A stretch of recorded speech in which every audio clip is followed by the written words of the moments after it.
Welcome. Thanks for joining us here at the Cellar at Obsidian Wine Company.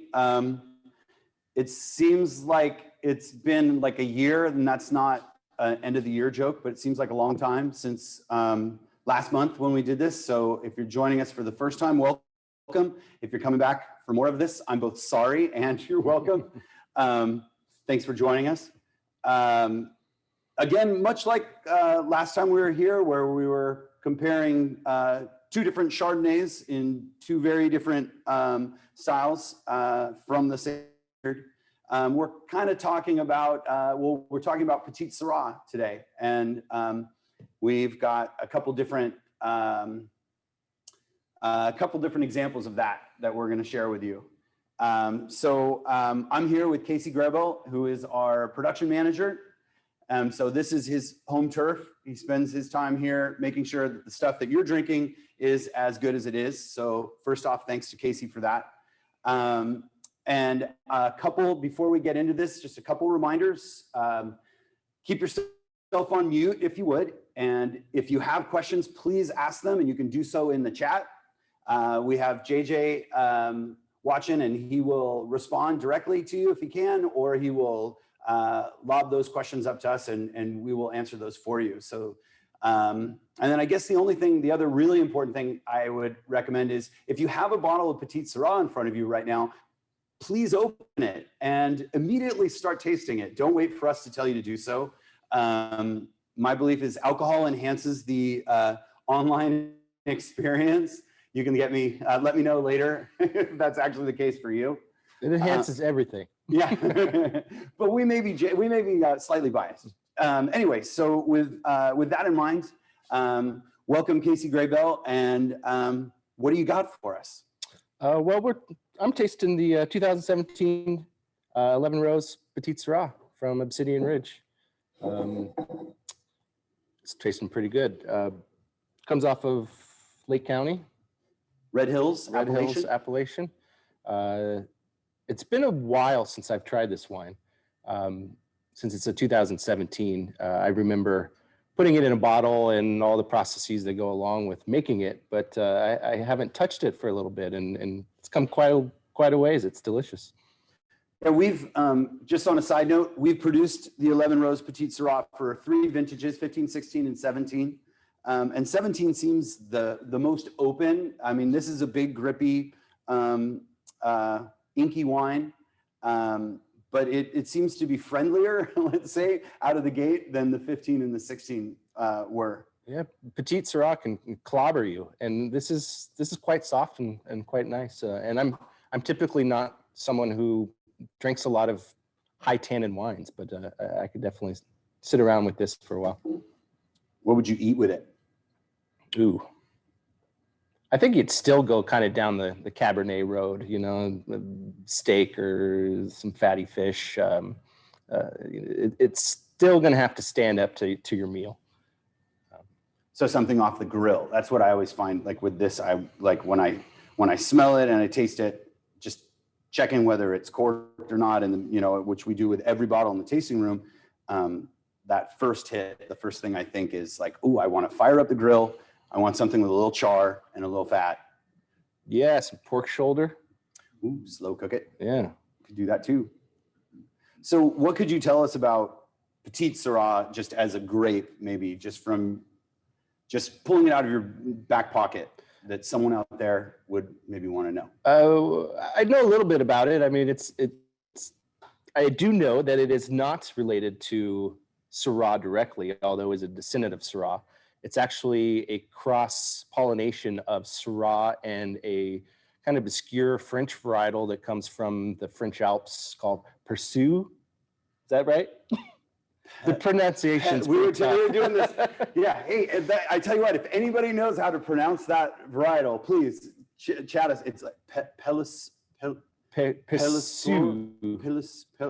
something like that. Yeah, it's easier to spell. It's you can read it off the page and still not pronounce it. Right. And that was discovered by a man named Francois Durif. And so actually for many years it was called Durif until it hit the shores of California, and we misidentified it and called it the little Syrah because of the small berries, but it is not Syrah. And so we have 11 rows up at Obsidian Ridge? Hence the name, yeah. 11 stubby little rows up there on the slope. I think 15 was the first year that we bottled it by itself before it was part of our overall Obsidian Ridge Cabernet blend because it was such a small amount.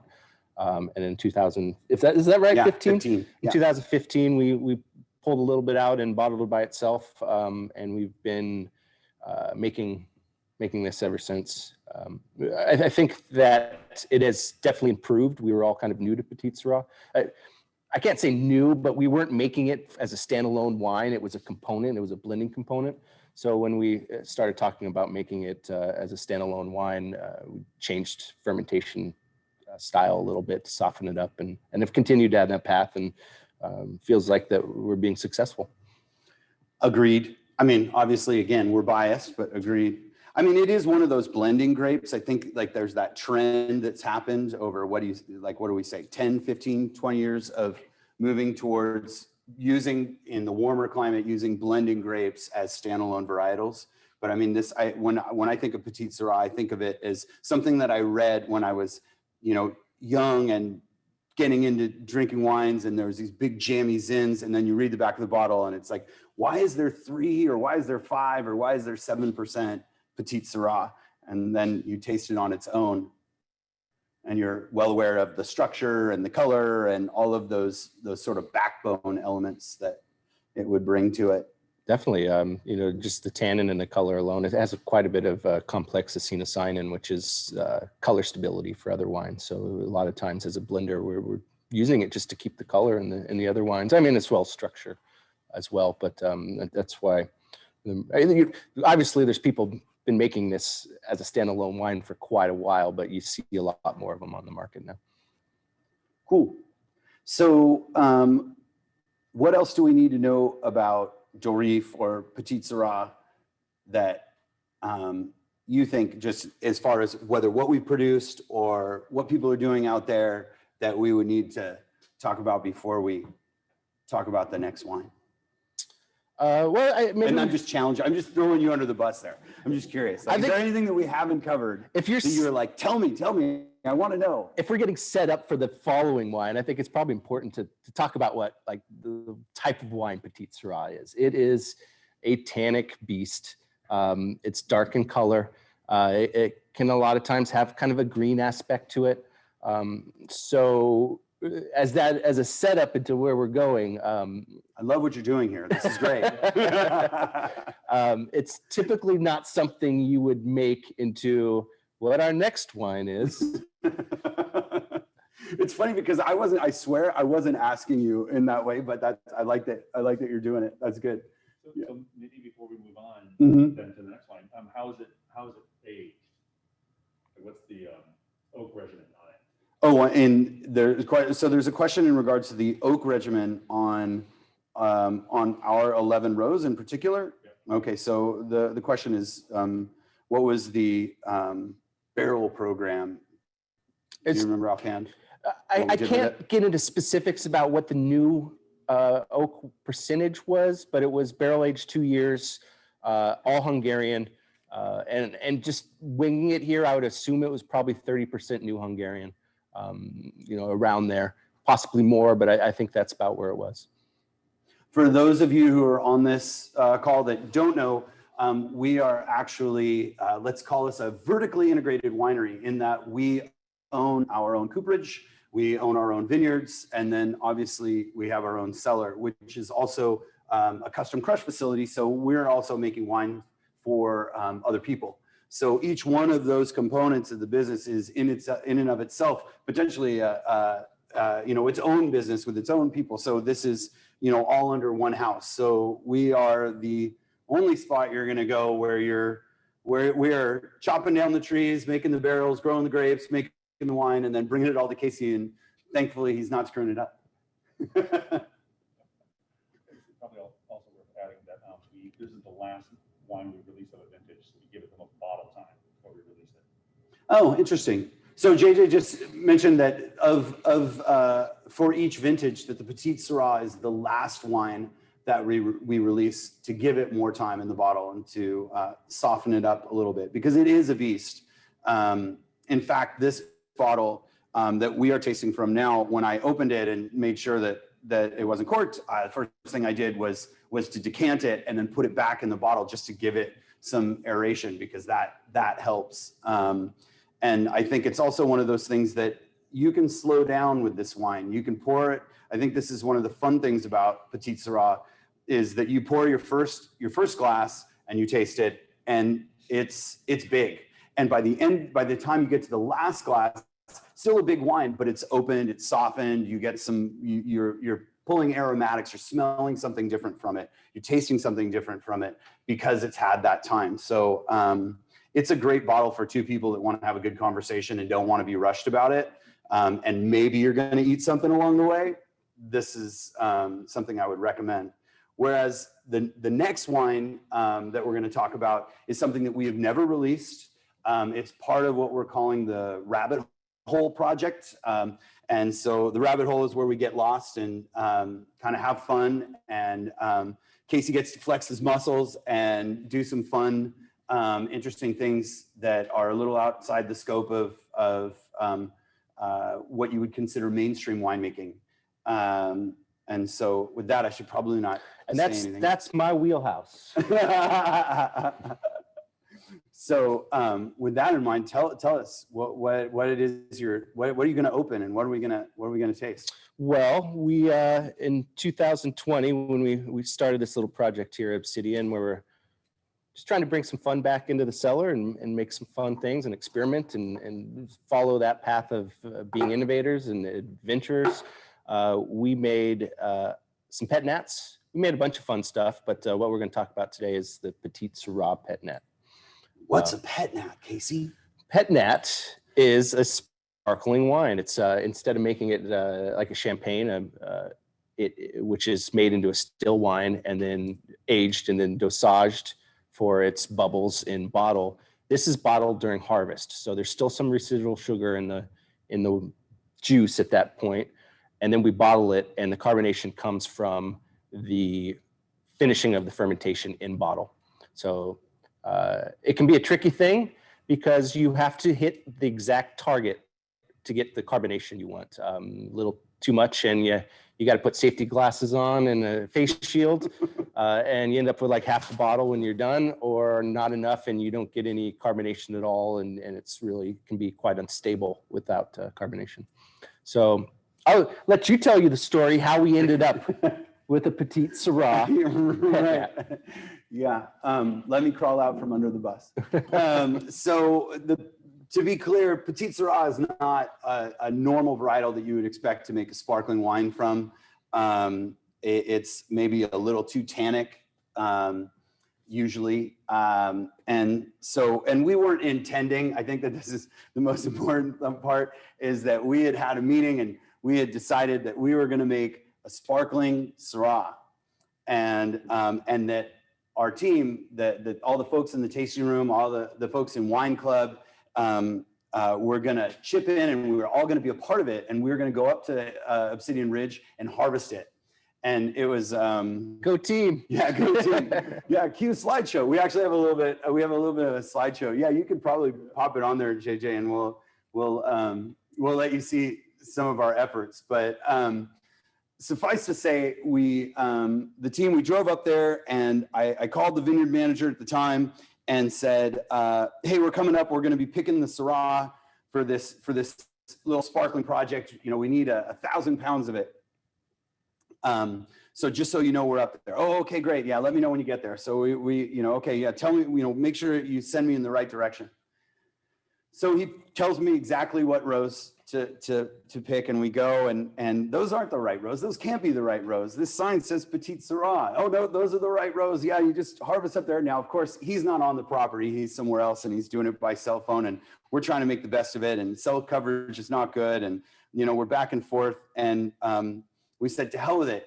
Casey told me, last thing he told me on the way up the hill was, make sure to get the big clusters. Make sure to get, he gave me some directives. So there I'm looking, and it's pretty clear that those are huge clusters. Of course, we came to realize that they were huge clusters of Petite Sirah. Whoops. But there's a happy accident in there, in so much as that the Petite Sirah was a significant, as a thicker skin. And so, as you know, we had some fires this year. And so it was a little more resilient to smoke damage. And the other thing was that it was a lot lower in sugar than the Syrah was, which made it a lot easier for Casey to do what he needed to do in terms of the magic on the back end to make it taste like it does now. So the vineyard manager came in when we had finished about 85 or 90% of the harvesting that we were going to do. We're just about finishing with the bin, and he says, "Hey." He's like, "Oh, this is some pretty good Petite Sirah. I thought you were harvesting Syrah." And it's like, "Yeah, we're harvesting the exact rows you told us to, buddy." And he's like, "Oh, well, I might as well help you. I'll help you finish up." So he helped us for a while, harvesting the wrong thing. And it made, I think, if I'm not mistaken, it made Casey's job a little bit easier on the way back down because he didn't have to, because we were a little late. We ran a little late, and he didn't have, there's some work that didn't have to be done as a result of it being this, tannic beast that we were bringing in. There's no sugarcoating that. I would have done the work just fine. Yeah. So anyway, it was a fun day, and it was a really great way to bring our team from the front of the house, if you will. So everybody that's on the other side of the cork being pulled out, as opposed to everybody's on the side of the cork being put in. And getting them involved and wearing different hats. So it was really a combination of a happy accident and let's say a labor of love. Everybody, we got to get out there, we got to sweat a little, we got to get covered in grape juice, we got to, essentially lift 1,000 pounds of grapes around and have fun together doing it. So everybody is so far on board for next year, although my gut tells me that it's going to be Syrah. But I don't want to give it away. And then as a result, we all got involved in the bottling. So, Well, let's stop there, and we'll talk about process, because Sure. that's when we get to Perfect. the next part, is that we had very well laid plans to make 2 pet nats this year, one lighter and one a darker. And so when I sent them up to the vineyard to pick the Syrah, the reason I told them to get the largest clusters they could find is because the Syrah had a Brix reading the day before, and it was a little higher than I wanted. So usually when you're out in the vineyard, those bigger clusters have less sugar because it takes longer to ripen all that berry mass on that cluster. Just by serendipity, them picking that Petite Sirah kind of saved us, because the Brix on the actual Syrah came back at 27, which is pretty high. It's a little too high for a pet nat. So about halfway down the hill, Douglas calls me and says, "I got something to tell you." And one thing, if you work in the wine industry, you have to be flexible. So I was like, "Okay, what are we going to do now?" So he told me, which immediately changed all plans for making that wine. With a Syrah, we were thinking about making kind of a dark pet nat in a Lambrusco style, not a Lambrusco, but sparkling Shiraz, I guess you could call it. That went out the window because you can't do that with Petite Sirah. I can't soak it on its skins because it'll pick up color, it'll pick up tannin. Just won't be a very interesting or even probably drinkable pet nat. So we changed it up on the fly pretty quick. The fruit came in, we put it directly in the press and squeezed it very lightly, knowing full well that we didn't want any color extraction or any tannin out of the skins. And put it into a tank and cold settled it for a couple days. Then moved it over to some neutral Hungarian oak where it ferments. The thing about pet nats is that you have to watch it. You have to watch the entire process because you have to hit that mark for the proper sugar level to get the carbonation. So we monitor it daily, sometimes twice a day as we get closer. The kind of cool thing about this wine is that there's nothing added. It is directly as it came from the vineyard, except for a tiny bit of sulfur right before we bottled. But this juice is Nothing added, nothing taken away. So no, we didn't use cultivated yeast. We didn't, it's all, that let's is say, as it came. wow, cool. Yep. Except, as I mentioned, a tiny bit of sulfur right before it gets bottled, and that's for some stability issues. But that was the only thing that was put in by me or by anybody. It was strictly what came from the vineyard, which is pretty cool. And it's pretty fun that it's clean and tastes really good in that aspect. I have mixed feelings about natural wines, but when they're done right, they can be very good. That's sort of a middle of the road hipster comment right there. Like, you have mixed feelings about it, but when they're done right, you like them. I do, and you know, in my own winemaking philosophy, that's what I try to do, is make clean natural wines. It's kind of like being a sustainable farmer. I reserve the right to manipulate when I have to, when things are not going right. I'm not going to bottle something that's flawed, inherently flawed, just because it's flawed or just because that's what I'm trying to do. I'm going to say thank you. Yeah. Just, you know, for everybody out there, preemptively, thank you. But I do like the idea of minimalist winemaking, letting the grapes speak for themselves, and just shepherding them into the product rather than, you know, forcing it into a pigeonhole, into what you're trying to make. And so that's how I made this. Just kind of pushed it along into the direction that we wanted, and then, you know, let the yeast do the rest. Cool. So with that in mind, we know that you all don't have this at home, but while Casey does the very intricate and complex operation that allows us to open the bottle, and that's it. Bubbles. Yeah. Crown cap. So no cork and cage. This is, I'm not going to call it, what would you say? Like no muss, no fuss. If I may.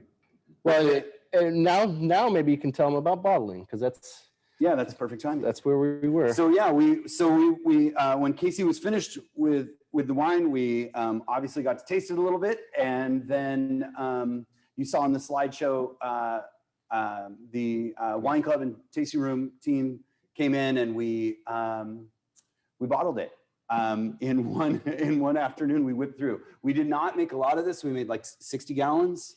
Does that sound about right? It was a little more than that. I think bottled out, it was about 25 cases, which is, you know, maybe 70, 80 gallons. So yes, normally a ton, we'd probably get 90 gallons out of it, but because I squeezed it so light, got less. Yields were pretty low. So the important thing to note here is that yes, we are tasting this wine, and I completely understand that you do not have this at home, so it's kind of a jerk move. I get it. You guys don't know what you're missing. You don't know what you're missing. This is so good, and there's only 25 cases of it.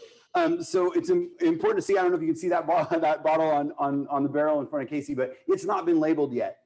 This is fresh and new and yet to be labeled. We're looking to do that in the next week or so. And so there's this wonderful opportunity, because you're on this call right now, for us to say, if you would like to pre-order it, you absolutely can. So I think that we've got a couple different ways that can happen. I think JJ at some point is going to pitch a little link on our website into the chat, which you can use to get there and order up to a case. Wait, there's more. Wait, there's more, yeah. Order now and you get this comfortable back roller. I've always wanted to say that. There's also, you can also email us at orders@obsidianwineco.com, or we will follow up with an email to everybody that was in the chat, just sort of following up with this information to make it easy. So you don't feel like you have to have a glass of Petite Sirah in one hand and taking notes in the other. We'll follow up with you to make it easy. But if you are feeling so inclined, you can move fast. As Casey said, we only made 25 cases of it, and we have been chipping away at it ourselves a little bit because it's pretty flipping good.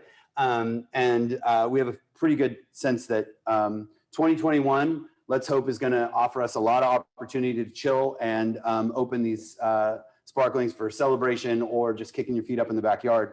One thing I did find out after you called me and told me that you'd picked the wrong fruit, that there is no sparkling Petite Sirah anywhere. Because I immediately... Well, there is now. There is now. I immediately ran to the computer and like, okay, has anyone done this before? So this is the one and only Petite Sirah Petite. So because although I'm in the line of work where I get pigeonholed into doing this, but I wouldn't say that it's my favorite thing to do. I'm going to throw you under the bus and say, how would you describe it? And what would you say if you were to describe it to people on the other end of this that don't have it in front of them, but are at least interested in finding out? What would you say? What would you say the defining characteristics are? What are the notes, or what do we need to make sure they know? Well, the fun thing about pet nats is that they're young. I mean, you can't take it too seriously. It's not vintage champagne. But considering what the varietal is, what I expected this to come out, this is really fun, neat wine, nice and easy to drink. It's got great cranberry, a little bit of the greenness that you get from Petite Sirah, but like in a really interesting way, not like, oh God, that's stimmy. When it was, like cranberry. yeah, it's got a nice mousse on it. I feel like the carbonation level is perfect. It's probably at about 2.5 bar, which is roughly about half of what a champagne would be. So it's just really fun. I would say that is the number one characteristic of this wine is fun. Mm-hmm. There is a little bit of a, it has that sort of lightly sweetened cranberry feel. It's not like unsweetened cranberry juice, but it does have that sort of cran, and then like a little, for a sparkling, I would say has like a little bit of a grip. Yeah. And It's like got a little some chalkiness. It's got some tannin in it, but not, which is fun. Personally, I think it's fun. but not an abusive tannin. Or no, it makes me want cheese. Yeah. Quite frankly. Yeah. Cue sparkling wine in one hand and cheese in the other. Mm-hmm. Yeah. It's fun. It's priced at $36 a bottle. Obviously, if you're a wine club member of ours, you do get your discount with that. And when it's gone, it's gone. I mean, I think that's really the fun thing about what we're doing with these rabbit hole wines that we've been working on and that we will be releasing throughout the year, is that the focus is on experimentation, exploration, and enjoying what it is that we're already doing in a way that keeps it fresh and new for us and fresh and new for the people that are tasting it. So whether you're new to wine or you're someone that has been, collecting Burgundies and Bordeaux for decades on end, this is something fun and new that, allows you to dip your toe or dive in the deep end in an easy fashion. Will it age? Oh, good question. Yes, they do. So the question is, will they age?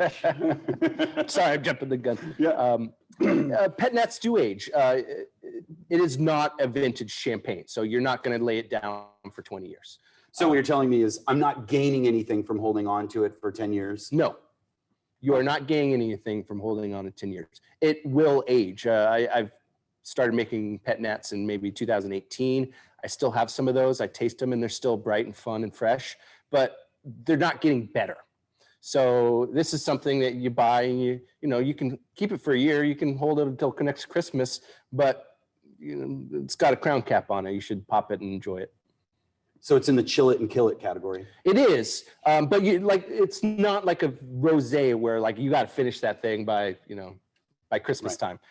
That's newsflash. If you're aging your rosés, or if you go to dinner at someone's house and they're saying, "Oh, I have a wonderful aged rosé," there's only maybe 2 labels that I would even say it's worth tasting. A Bandol. Yeah, Bandol, and maybe Tavel. Right. But if they're not saying those 2 names, if they're not saying like Domaine Tempier or Tavel, then like they're buying it at a dollar store. Right. That does remind me, that reminds me of, let's say a friend of a friend who their idea of fine wine is to buy basically plonk, buy, jug wine and then age it for 5 to 10 years and then it's good. And that's for another time. To each their own. Yeah. Hey, if that's what gets it down. But anyway, with that in mind, this is available, not to press it, but I feel like that needs to be said because otherwise it looks like we're up here drinking it and making fun. which is In fact, okay you too. Yeah. Yeah, we won't. I'm not on the sales side, so And are there any questions out there in regards to this or anything Petite Sirah related that we can answer for you? Yeah. How are they racked or riddled, and do you have to turn them? How are they racked and or riddled? Do you have to spin and turn? They are not racked and riddled, and we do not spin them. We actually, because of the process where we're bottling it while it's still fermenting, there is still solids in there. I don't know if you can quite see there, but Yeah, I'm going to need you to bring that a little closer. they are cloudy by nature. You meant closer to No, I meant to me. Can you see it? Oh, I get it. I meant right here. I'm a little slow. They are. Thank you. We try to get as much solids out during the fermentation process. So right before they're bottled, we rack them. So not the same as racking a champagne. It's moving the liquid, the juice from one container to another to allow the solids to settle out. And then we take the juice off of those solids. And I did this about 3 times before we bottled to try to clarify. But it's not like a champagne where you're getting auto lease because you have dead yeast cells in the neck and you turn it every day to get it to settle. That takes years. This was made 4 months ago. Yeah, so no disgorgement. No disgorgement. Right. And then a service question on the still Petite Sirah, like how long would you decant it for? A service question on the still, the 11 rows, how long would I decant it for? That's a good question. I'm sure there's many schools of thought. I will give you my top 2. One is if 2 scenarios. You have all the time in the world and you want to have a good conversation with someone and you're not in a rush, don't decant it. Or, put it into decanter, swing it around for 10, 15 minutes, and then just pour yourself small pours, enjoy the conversation and enjoy the change of the wine. That's probably the ideal and I'm a little bit, I self-described cork dork. I like tracking that progression and I like tasting those changes. That's part of the fun in wine for me.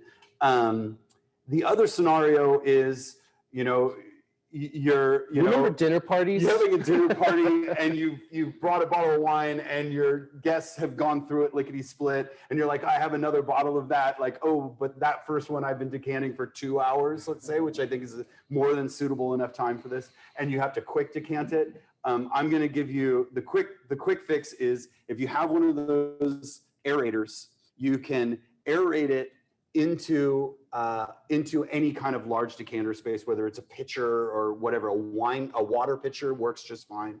But decant it through the Venturi into the wine, into whatever vessel you're going to put it in, and then pour it back into the bottle very slowly. And that seems to be enough just that out and in again seems to be enough to really give it that softening that it needs without losing the aromatics and the fruit and the power and the structure of it that you want, because that is part of Petite Sirah. You don't want to limit that, because then you kind of lose what's fun about that varietal, in my opinion.